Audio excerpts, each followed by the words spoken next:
నమస్కారం.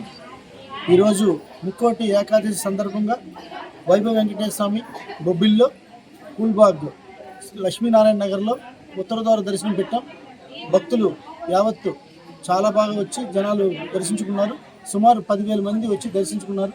అయితే ఆలయంలో ఎటువంటి ఇబ్బంది లేకుండా క్రమశిక్షణలో అందరూ వచ్చి దర్శనం చేసుకున్నారు. అదే మాకు చాలా సంతోషం.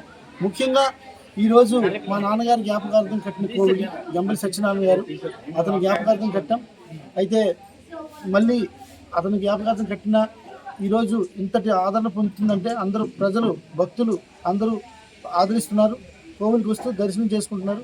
మరి ముఖ్యంగా మా గిరిస్వామి తనకైన స్థాయిలో భక్తులకి మంచి మంచి పూజలు చేసి అందరూ మనల్ని పొందుతూ కోవిలి అభివృద్ధికి తోడ్పడుతున్నారు. ముఖ్యంగా ఈరోజు ధనుర్మాస సందర్భంగా అందరికీ ధన్యవాదాలు తెలియపరుస్తున్నాను.